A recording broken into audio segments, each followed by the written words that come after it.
Hey, good morning, everybody. Welcome to another day of the Market Report brought to you by Mike Bjork. Today is Thursday, February 20th, and we got a pack full of economic news releases scheduled for today, so we're going to jump right into it. We'll start off with the weekly jobless claims. We had 339,000 people applying for unemployment last week. The forecast for this week was at 335, and basically came in about that, 336. So, there's the big spin that it dropped 3,000 people. It dropped about 3,000, but it's still in that same range there. And then we also got the inflation numbers. So this on the consumer side, the consumer price index, or also known as the CPI, for the month of January. So we had a zero point 0.3 back in December, and the forecast was supposed to be 0.1% growth for inflation, and it went up. It came in that forecast. So inflation's still very, very, very, very low. It is kind of a concern to keep it that low, especially the amount of money that's been going into the economy that it hasn't taken off more.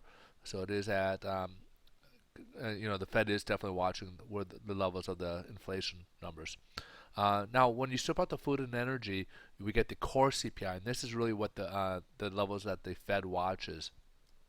So we have a 0.1% back in December, and the forecast for January was supposed to go up to zero point 0.2, and it came in at a very low 0.1%. So the reason why they look at this is because the food and energy, there's a lot of big swings in there, and they want to be able to wipe out that volatility and just have kind of a more of a stable number to forecast with these type of numbers. That's why they look at the core.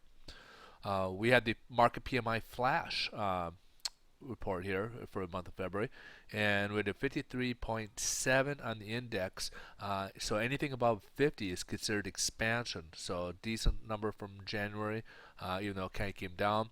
And month of February it jumped up. So 3 points it jumped up. So good level right there, and pretty big jump actually, 3 points. And then we got the Philly Fed for the month of February. This is basically the Philly Fed is the manufacturing in the Philadelphia region. So remember earlier this week we saw New York not doing so well, pulled back quite a bit. Philly had a 9.4 back in January, and the forecast was supposed to taper down a little bit. Remember, a lot of these are being caused with the severe weather that they've been getting back east and stuff, and they actually contracted. So they show contraction of 6.3. So anything above zero is expansion. Anything below it, and these numbers are considered expand or contraction. And Philadelphia posts up some pretty ugly looking numbers there.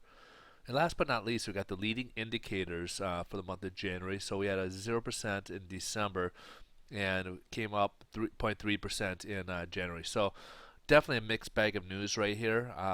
Weekly jobless claims. Basically, you can almost wash that out because it stayed in the same range.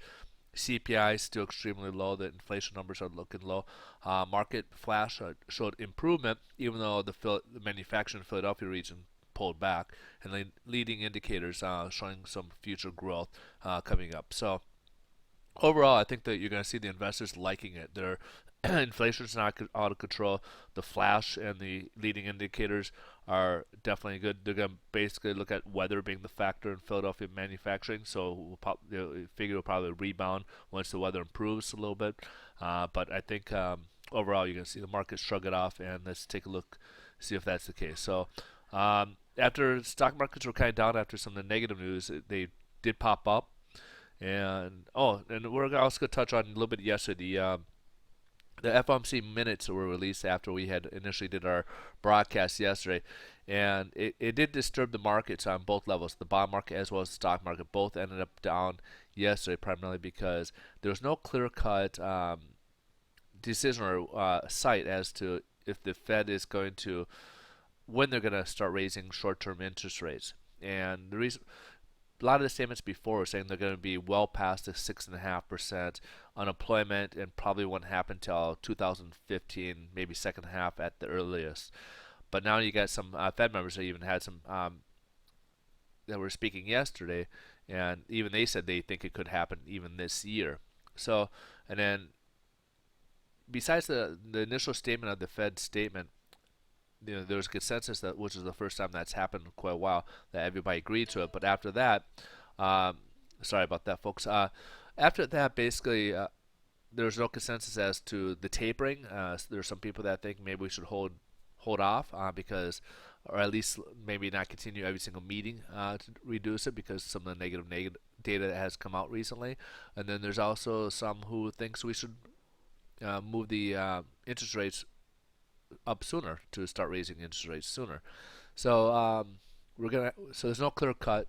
March will definitely be interesting. It's gonna definitely, so if we have negative job numbers coming in before that, it's gonna be interesting to see how they look at those numbers, and especially with the the unemployment rate dropping, even though we have people that are still not working, or people who are working part time that wants to work full time.